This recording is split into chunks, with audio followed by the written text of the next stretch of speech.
Welcome to the Base Coat Brainiac podcast. My name is Austin Hauser. I am Chief Brainiac over here at Base Coat Marketing. If you own a painting business and you're listening in, you're in the right place. So today I have someone who has solved a particularly challenging problem that every business owner at some point or another will face with 100% certainty. That is finding the right people. So if you own a business, you probably can relate to the pain, anguish, the uncertainty, and the cost behind hiring the wrong person, right? It's awful. It not only hurts you, but it also more than likely hurts your team and maybe even those you serve, right? So, Paul, before we get too far into your solution, I want to talk about who you are and ultimately why those listening in should trust you. So, Paul, Okay. tell us your story, man. Okay. My name's Paul Sanneman. I'm founder of Contractor Staffing Source, but I've been a coach for contractors for 40 years. Makes me an old guy, right? I've worked with like 2,000 contractors, which sounds really crazy. I said I earned 10 million the hard way, an hour at a time, right? So it's like over 40 years.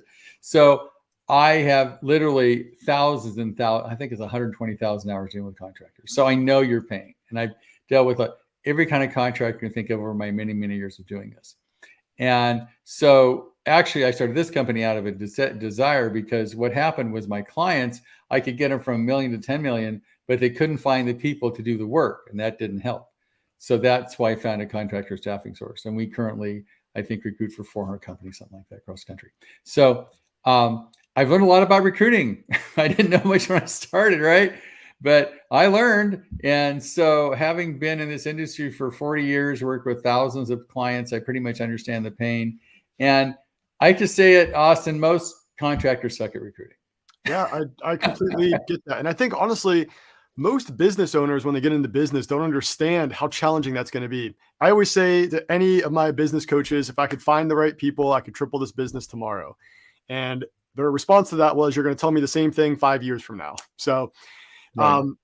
we have a saying here at Base Coat Marketing that hiring is guessing, firing is knowing. And the best way to find the right people is to get as close to that knowing as you can. I'm sorry, Right. as close to that guessing as you can to eliminate as much of that guessing as possible. So I guess let's start with a simple question, Paul. On your website, it states that we help build a winning team. So Right. what makes a winning team? Where do you start? Well, a winning team is, you think about it, I think your most important attribute or ability as an owner is to build a team. If you look at, I'm going to use Elon Musk's example. I mean, he's a brilliant guy, but he could just be at some university inventing stuff. The ability to build teams is what will create your success in business. Be the smartest guy in the world, but if you can't build a team, you don't have business. So I would say that is your most important attribute. Now, unfortunately, most contractors, when they make the shift from tradesperson to entrepreneur, building teams never really came in there. Maybe they coach the basketball team or something, I don't know, but like building a team never showed up, right? And what they do. So they, one, don't know how to do it. And secondly, I don't think a lot of them value. They put an ad in Indeed and whoever shows up, fine. And the problem, Austin, they end up with, I call the world's worst employee, not bad enough to keep or good enough to fire, right? And they just kill a business. You can have a great corporate culture you spent years building, like everybody's really amazing. They're great people, A players. You have a project you started, you got to hire guys because you can't find anybody who should take any warm body. And they only lie occasionally. They only cheat once in a while. They show up. And so what happens is it takes the entire standards of your company and drops them to their level, which is terrible, right? Yeah. So people don't understand how bad a bad employee can affect your company. It's I always say that, you don't have to ask yourself, who do you need to hire? It's who you need to fire. Because you're absolutely right. That employee can just drag down your entire company. I think it's often overlooked. So, where do you start? So let's say that I need to go find a winning player for my winning team. Where do you start? Where does that process? I'm going to tell you, I can basically outline, I've got a couple of things. One is I can tell you the best practices. Okay. Yeah. Now, I would have everybody that's listening to this podcast ask themselves a very serious question. The question is this: if you were to start your company over, like everybody's gone, boom, done. And now you have to hire all these people back, knowing what you know about them now. Who would you hire back and who would you not hire back? Anybody you wouldn't hire back, you should fire. And that's a tough people, because usually I had a guy the other day, typical thing. the Peter principle, you promote level to the people to the level of incompetence. So he was a superintendent, promoted him to director of construction. This happens to be production builder, builds like 5 houses a day. And ever since he's been, they keep falling behind in production. They can't cut it. Because the thing is, this guy doesn't know how to build a company that builds 5 houses a day. He's in learning curve. And I said, look, he's the wrong guy, right? I mean, demote him back down to be a superintendent. He was good, but don't give him a job he can't do. Because if people are promoted to the level of incompetency, they can kill a company. And the problem is, this guy, he's worked with you, you've got a personal relationship with him, you've promoted him. He's just not cutting it, but it's not bad enough you're going to fire him, which is terrible, right? It's like purgatory. Yeah. So he's killing this guy's production because he goes in his office every morning and says, wow, we only built 3 houses last week. We got to build 5. And so he's trying to coach this guy on something which he's not capable of. And it's like they don't even know what they don't know. They've promoted the level. So let's say you have a bunch of painting crews or something. All of a sudden, you're seeing things fall apart because your people aren't competent enough to do the job. And it basically comes in supervision. Yeah. So you keep this guy on because he's not bad enough to fire, good enough to keep in that personal relationship. It just kills companies. So that's one thing you should really ask yourself. Anybody you wouldn't rehire, you should fire. So I'm going to get a little bit. How do you find somebody, right? That's like, how do you find somebody? Well, I'm going to go through what we do, at least, you should do, actually. If you're going to do this yourself, I'm going to tell you how you do it. I do want to pause you there because you brought up a very good point that I feel like a lot of guys overlook, and that is promoting from within. And I don't know if we want to touch on this now or if we want to circle back to this, but I want to know, when do you promote from within and when do you hire? Because that is, I think, a very different decision. Well, the thing is, the Peter principle, you promote to people's level of incompetence, and then the whole organization is incompetent. Looking at the post office, right? I think Drucker came up with that. So what happens is when you're promoting from within, you promote people in your company until they can't do the job, unfortunately, right? And then when they can't do the job, you can't demote them because you already promoted them, and they're stuck there, right? So you mentioned it to the company where nobody does their job. Does that make sense, Austin? Yeah. You got this company full of incompetent people because you promoted everybody to the level of, they were a great superintendent, but not a good director of construction. They were a great painter, but they're not a good, supervisor. And you promote people up until they can't cut it, unfortunately. Yeah. And then when they can't cut it, you can't demote them, right? Because you already promoted them. So you're stuck with them and they just kill your company. So I would say, if you're going to promote, look from outside as well as within. So you hire the right person. Don't go the easy route. Oh, I got a painter. He seems like a reasonable guy. People get along with him. I'll make him a superintendent. The guy has no clue how to be a superintendent. Just because he was a good painter does not make him a good superintendent. You can assess there's assessments you can give him and talk about his skill set and intelligence and his abilities and to manage people. But painting is different than supervising, right? It's a different job. And I think in the construction industry, everybody's, has gone from a tradesperson lots of times to an entrepreneur, and it's tough. It's a whole nother job. So I would say, when you're going to look from the outside as well as the inside, and get the right person in the job, not just the person who's convenient. Right. Convenience is so easy in this world. When we're talking about, human resources, is really what we're talking about here is managing your team and building that winning team, like you said. And, promoting from within, I always like to say, prove yourself before you want that promotion, or prove yourself before you ask for that. Because at the end of the day, there's a big gap between what you do today and what you want, and ultimately what you do today and what you might not know how to do. Right. And, to that point, I think it's always important to, not put all your eggs in one basket, and also look outside, especially if it's a position that you are in need of today. Right. And you look outside, and the thing is, people do what's easy, right? They go, I've got Joe here, and Joe's been a painter for me for 5 years. I trust the guy. He's a good person. Why not? I need a guy to supervise this new painting crew. He just started, the next town over. I'm going to promote Joe because he's a great guy. You have no clue if he can have time to manage people or not, right? And so if you need a superintendent in the next, look outside and let Joe apply, but take the best person for the position. Don't do as convenient. But most contractors, since they're really suck at recruiting, for lack of a better term, they go the easy route. They promote from within, and then the guy can't cut it, and they've got an organization that's just isn't near as good as it could be. Yeah, completely agree. So, and I think the other part of that is the reason why people typically promote from within is the fact that it's something that they're pressured to do, right? I feel like a lot of guys don't plan ahead and understand and predict when they're going to need somebody until that pain is already there. Like they're already Right. working 100 hours a week. So that's where your solutions may come in. So talk to me about that. I'm in a position where I need somebody immediately. I'm contemplating promoting from within. Where do you recommend starting to look outside of your own Okay. team? Well, first place, let me tell you, I'm good. There's a couple myths around. Go in it. Only recruit when you need someone. That's not true. It's like only market we need a customer, right? You need to be marketing all the time and recruiting all the time because you need good people and good clients. If you have great people and great clients, this is an easy industry. If you have not good people and not good clients, it sucks. It's a bad industry, right? So, but unfortunately, most contractors don't market all the time. They don't recruit all the time. So therefore, they're stuck with clients they don't like and employees are not great. It makes it really hard. So let's start with where you find a good employee. First place, thanks to AI, yay ChatGPT, you can now write an ad with like no brain, right? You just go to ChatGPT and say, hey, I need a painter in this town on this size of company. Write me an ad, and it'll write, I don't like that, make it funny or make it more serious. And it will do it all for you. Yay, AI, right?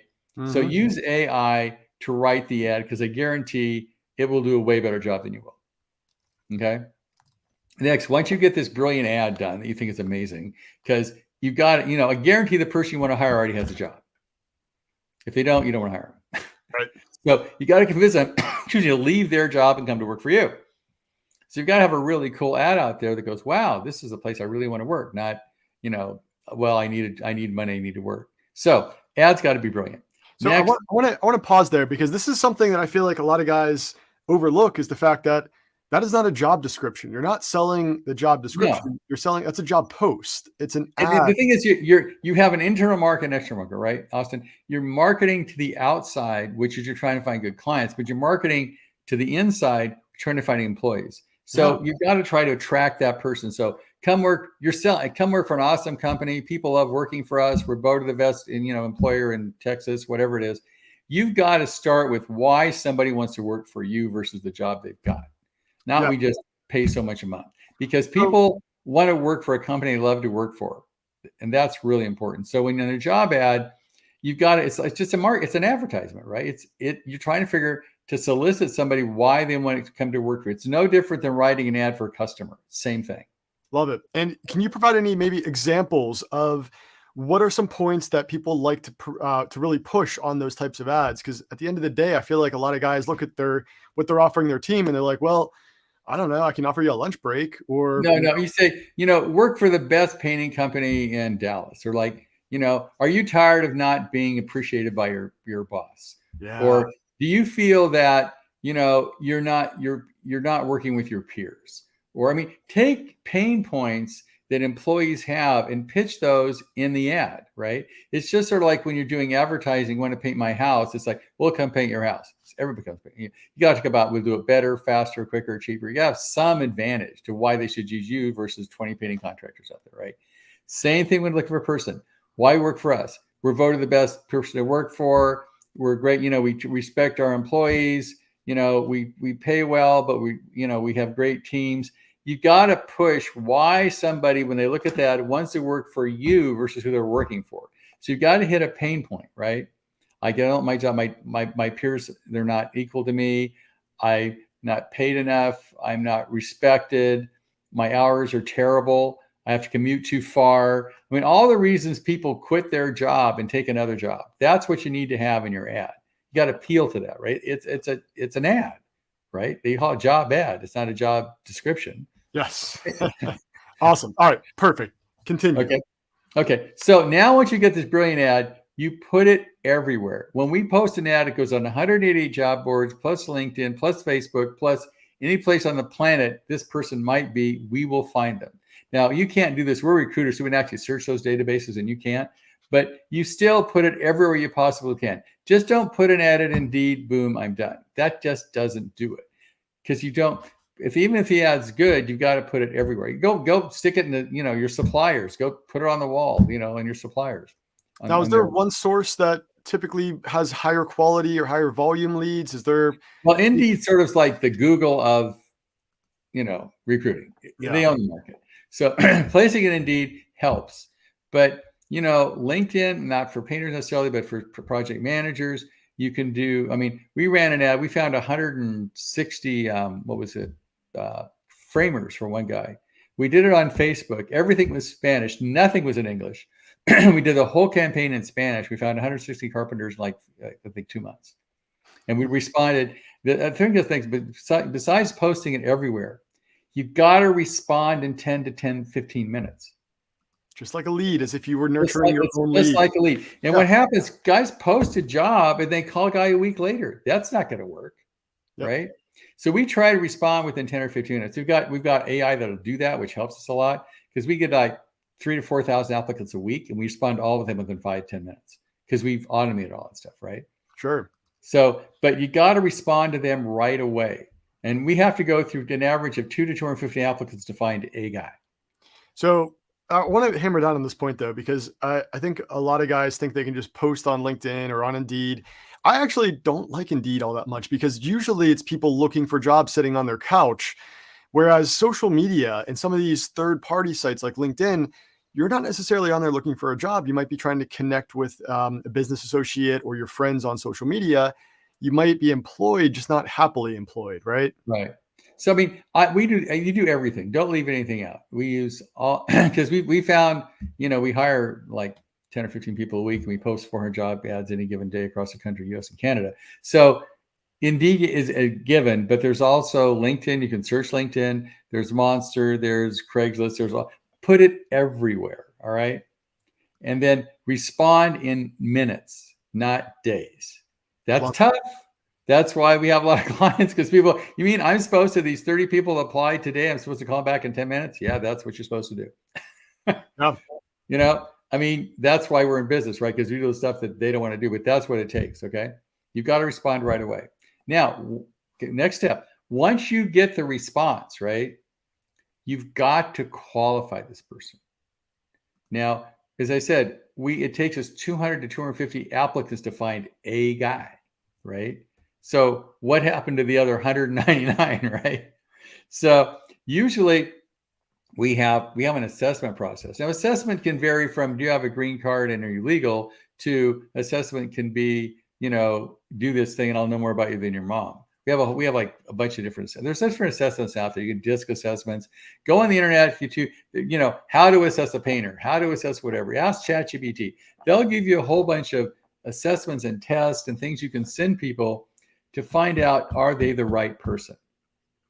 So one is you do an assessment. Secondly, we do video interviews for everybody. So when they apply, they can literally do a one-way interview on their phone. So I want to talk more about the assessments, because this is something where I think most guys fail. When we're looking at hiring, they look at every single application that comes in, and then it becomes overwhelming, and then they don't know where to start. I mean, for us, I think we're up to 1,000 applications for one interview. Like we have a very intense application process, but we're also a very technical company. In the trades, in the painting industry, depending on what you're looking for, let's say a painter, usually it's going to be something more skilled, like an estimator or a project manager or a salesperson even. What do those assessments look like? What we call them skills tests, but ultimately at the end of the day, you're looking for some friction point to weed out those other unqualified candidates automatically. Right. Is there anything easy that's like across the board that somebody can implement? No, unfortunately, we have like 40 different assessments depending on the position. So now what we do is a predicted DISC profile. So what happens, a DISC profile, if that is, maybe you can explain it to Austin. It's a personality test, right? And it just basically determines where you are more likely to find your energy. Is what right. It has like the people that are, either D or I, they're different. You're either a pushy person or an influencer or creative or Yeah. And another way I like to phrase that is like if you're an extrovert, you're going to get really bored sitting alone inside of your house, versus if you're an introvert, you don't necessarily want to go out and socialize with people. Yeah. You will, but it doesn't give you energy. It doesn't fill your cup. And it's a person, and it's been proven for years and years. So it's this personality test, but we have what's called a predictive DISC profile. So we've done thousands of these. So I can tell you what a DISC profile for a painter needs to look like if they're going to work, or what a DISC profile for a salesman looks like if it's going to work. So we have predictive disc profiles. So when we do a disc, it's just not this is who they are. This is who they need to be to succeed at this job. Yes. Now let's talk a little bit more about that because I'm glad you brought this up. We put everybody through a personality test. We use DISC. We also use Colby. I know there's quite a few others out there, Right. but you mentioned profile, so predicting. What we recommend is picking the best person on your team, giving them the DISC, in each position, and using that as the profile. Right. Is there a better way to do that if you don't Well, have? we have also behavioral and performance profiles, other things too. I mean, one of the ones I really like, we have called an integrity profile. We do, do you lie, cheat, and steal? So we have one that has, are you honest? Do you accept responsibility? Human traits, right? And we have an assessment for that. So we can tell you whether this person blames others, whether they're optimistic, who they are as a human being. We can actually test for that. So if you hire a person who's not supportive, who lies, and we can find that out, right? We can assess all that stuff, which is important because who they are is way important than what they know. You can fix what they know, but you can't fix who they are. So you not only test for, what they know, but you also test for who they are. And if you're not good at this, you're going to mess up, guaranteed. That's why I suggest you, use somebody else to do it than you. But it's the assessment will tell you who they are as a human being, what skill sets they have, and is it going to be a good match for you? So from the assessments, and we give thousands of these things, they're really accurate. And occasionally people have gone against it. Big mistake. Well, he's my friend of a friend. He seems like a good guy. We go, this guy's not going to work out. I'm telling you, his honesty score is off the charts. He's just not going to tell the truth or whatever it is. And they hire him anyway. 99% of the time we're right. It's so true. And I've made the same mistake myself. Like, I feel like every business owner, especially when they're first getting their feet wet into this realm, look at those profiles. They're like, that's one component of it. And there's science out there that says one way or another. But when you see the trends and I look at what fills your cup. If you're hiring somebody to do a job that's not going to fill their cup and they're going to go home and feel drained every day, or you're going to be expecting too much of them because they're at heart, maybe not a totally honest person and they're comfortable with that. Long term, it's always going to be the same end result. Right. So, I mean, I think we hired 500 people last year, close, and only 17 didn't work out, which is pretty good in construction, right? Yeah. But why is that? Because we do all this stuff that you're supposed to do. We have a 95% chance of people succeeding. Most contractors like they have 50, right? It isn't that we're better. We just do the stuff you're supposed to do. Like if you're going to paint, you've got to sand first. I mean, bad analogy, but it's like, if you don't know how to paint a house and you don't do it right, the paint's going to fall off. Yep. The same kind of thing. If you don't recruit and you don't follow the procedures, the guy's not going to work out. So 250 applications, you narrow that down to one interview, give them the skills test, the personality test. What next? Okay. So you do a skills and personality test and you do a video interview, right? So you're doing all this, this person is qualified, they can do the job. You've been through a bunch of people. Now, where you're probably going to mess up as a contractor is no patience. You're going to sit there. I've been through 15. I'm so done. I need this guy yesterday. He's not great, but I got to hire him because otherwise we're going to be late on this job. So, hire slow, fire fast. Now, there's another thing that I mean, it's a myth that, you hire fast and fire slow like most contractors, right? So you hire the guy because you need him and you keep him because you can't find anybody else, which sucks, right? So it's like you take the bad customer because you got any other customer because your marketing isn't any good, right?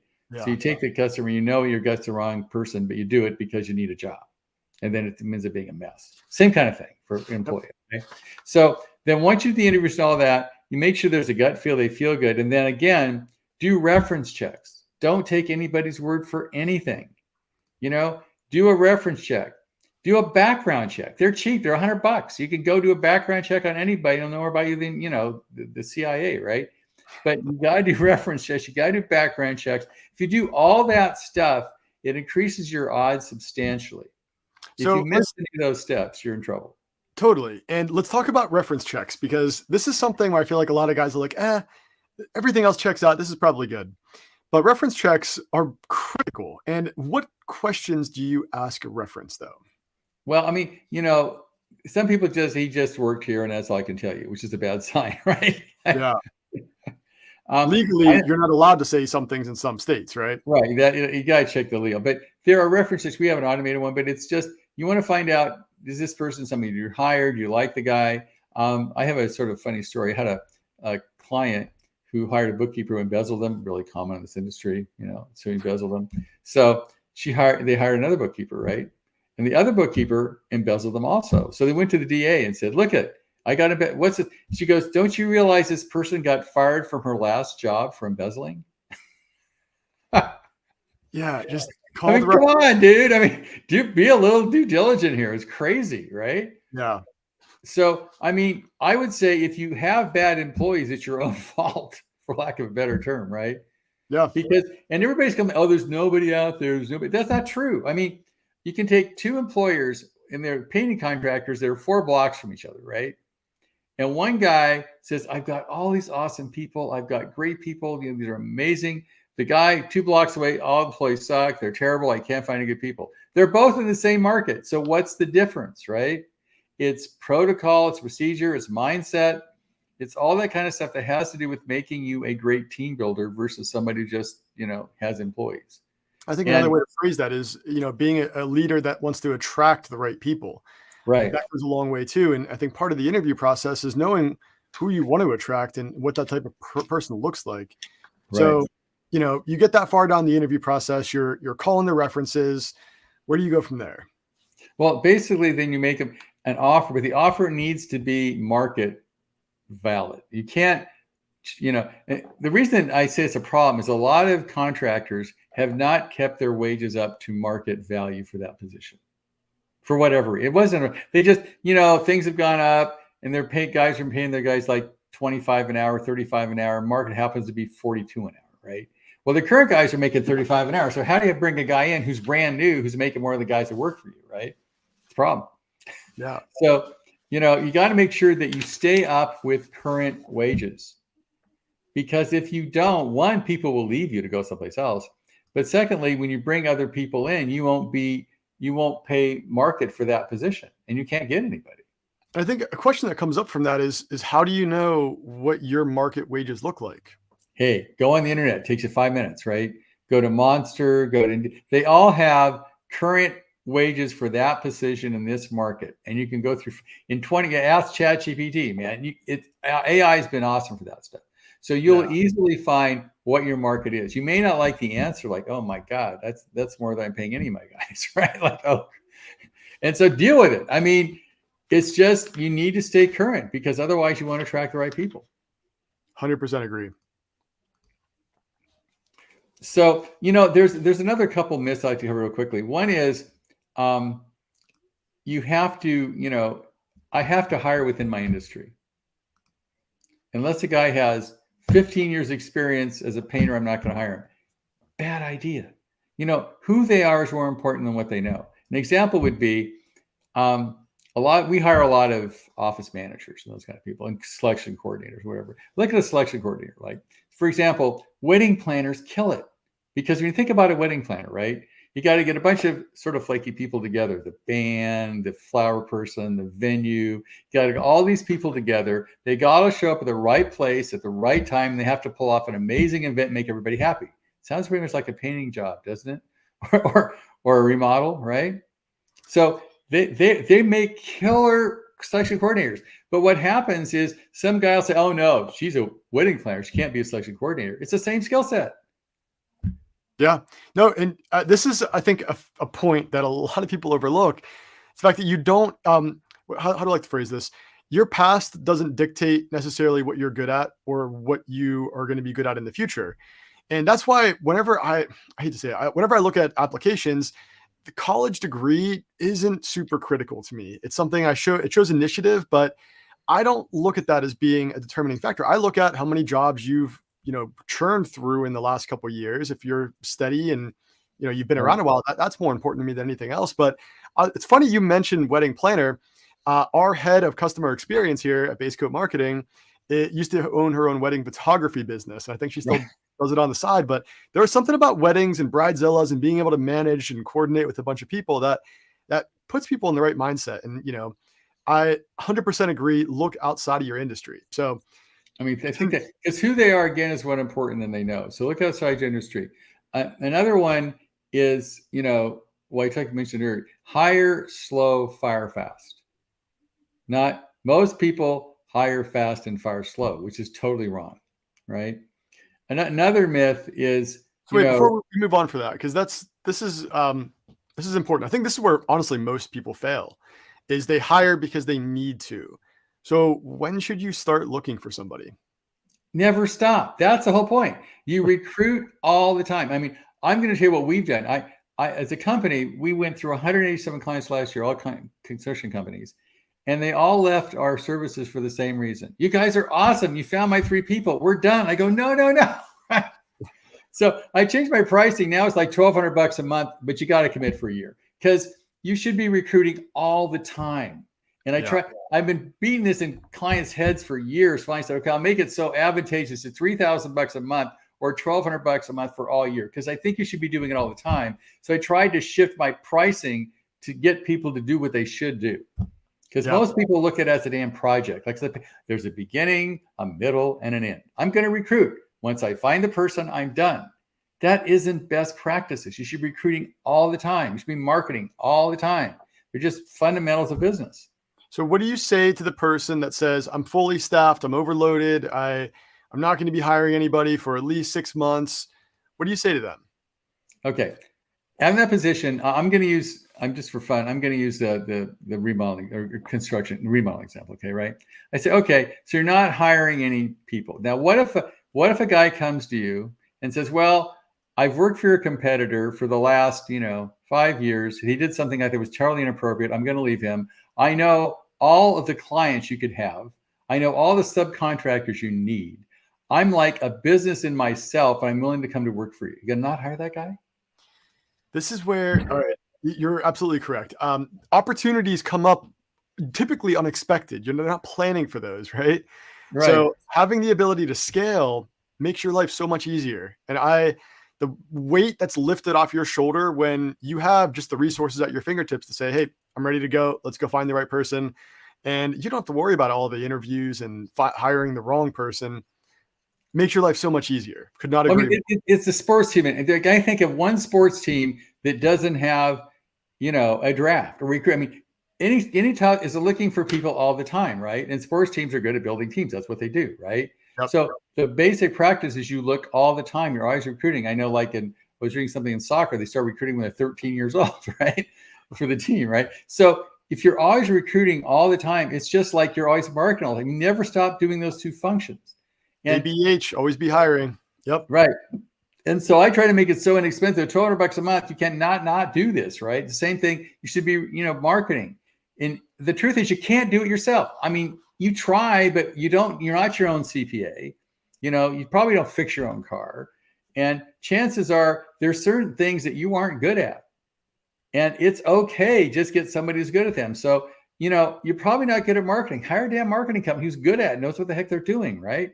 You're not good at recruiting. Hire a recruiting company. Subcontract to people that can do way better. I've got a backhoe and you got a shovel. There's no contest, right? I got offshore labor. I got AI. I go through thousands of resumes. I can do way better than you're ever going to do it. And it's cheap, but you can't do it yourself. Same with marketing. Oh, I know social media. My daughter's going to do it, right? Yeah, fine. So it's like,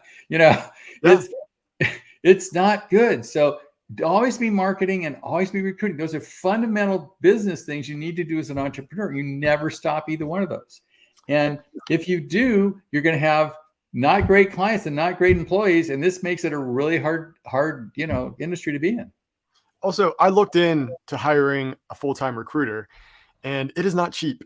And you're basically not only hiring a recruiter, you're hiring somebody that can help vet and, deliver the right applications and the right people. And, we're looking at potentially hiring multiple people for a very low price point as to kind of what you're getting at there. And that's ultimately, I think we're sort of disrupting the industry, because the industry, the normal percentage is 10% of the first year salary, give or take, or 15, right?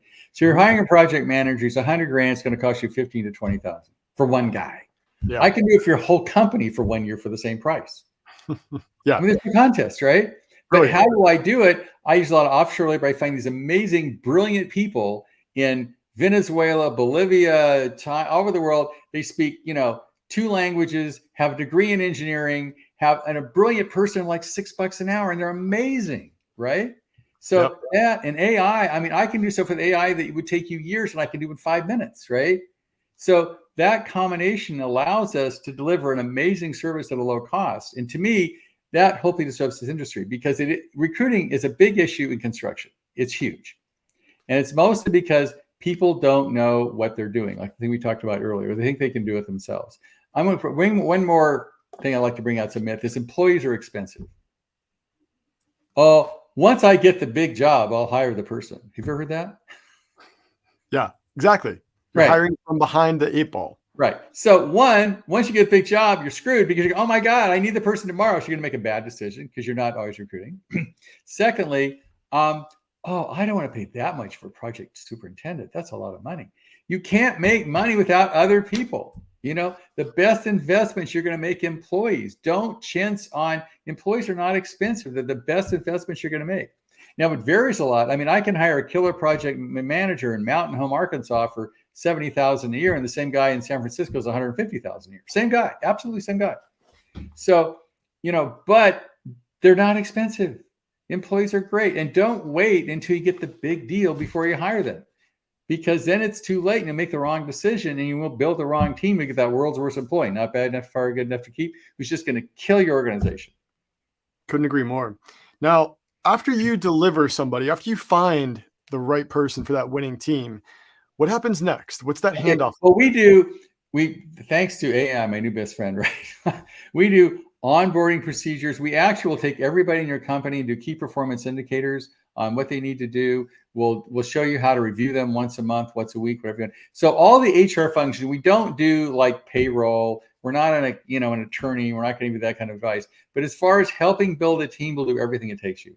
We'll hire the people. We'll do the onboarding. We'll do the key performance indicators. We will help you build a winning team. That's sort of our motto. It's amazing. And, most recruiters are going to hand you a candidate and say, hey, get back to me if they're not a good fit and we'll refund you your money in the first 90 days, right? Right. And you're really going a step further there to help with onboarding, which I don't know that many guys even have an onboarding process. Right. So, they don't. I mean, that's why I think if you hire a marketing company, I think should be just what I call a fractional CMO. Get somebody who's actually going to do the work, not somebody who's going to tell you what to do because you won't do it. I've worked with some marketing companies, and what they do is they go, okay, here's your SEO, here's your way to analyze your website, here's blah blah blah, and the guy like giving them a backhoe without instructions. It doesn't do them any good, right? You got to. So what happens is I believe in the fractional CMO model, fractional HR, human resource model. Like we'll do it for you because you're not going to do it. Yep. And that's what I found out in coaching. I could tell people, like I just outlined here, everything they need to do. Okay, get back to the person in 10 minutes, do all the assessments, all this stuff I just listed. If you do all that, it will work for you. You're not going to do it. That's the truth. Like a marketing guy can say, okay, these are all the things. This is what SEO, blah, blah, blah. Give you a whole list of things you need to do. And they'll set you up with all these websites. Say, have at it. It won't happen.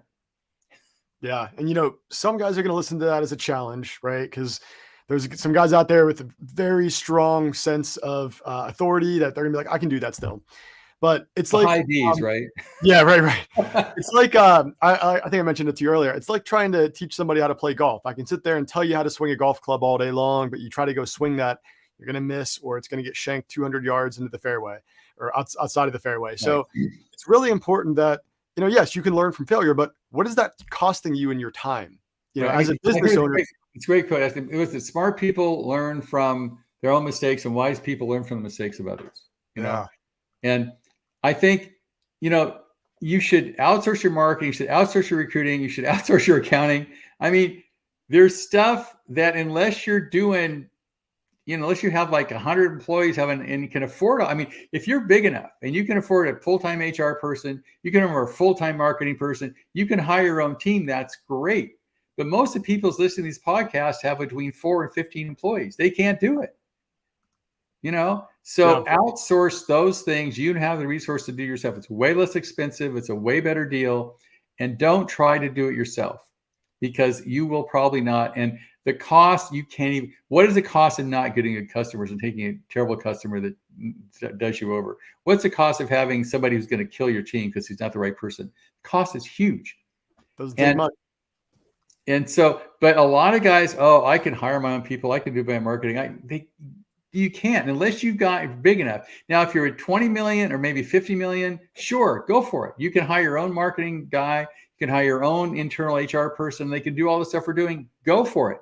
But if you don't have the resources to hire your own full-time marketing person or your own time recruiting person, outsource it. It's a way better deal.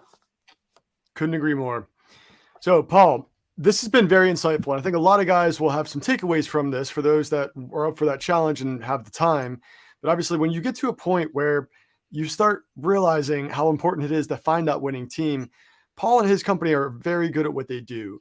Now, Paul, I want to give you the opportunity. Is there any last insights? If you could just scream from the mountaintop, like, hey, do this, don't do this, to give somebody the success and the tools they need for tomorrow, what would that be?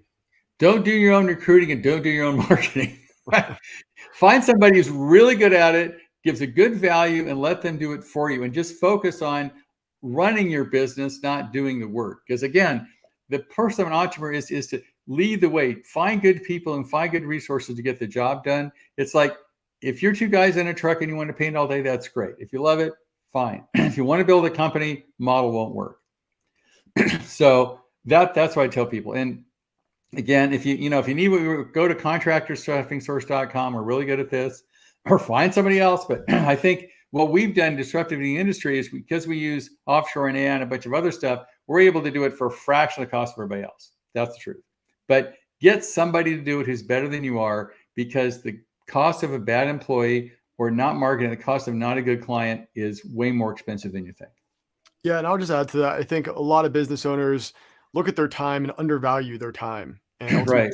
Today they think, yeah, I can do that. And I'm sure that they can, right? There's a lot of guys that probably could do this, but what are you sacrificing by not doing something else? Austin, when Cohen said, if you don't have an administrative assistant, you are one. Yeah. Right. Very and true. So if you want to be a marketing guy, then be marketing guy. If you want to be a recruiter, become a recruiter. If you want to own a business, you should hire people to do that for you. So good. Paul, thank you again for all your time and insights today. Highly recommend going to check out the contractorstaffingsource.com. Paul and his team are great. Paul, thank you again for all you do, man. Thanks. I appreciate it. I hope some guys listen to this because we can both save them a lot of time and energy. Absolutely. Cheers. Thank you.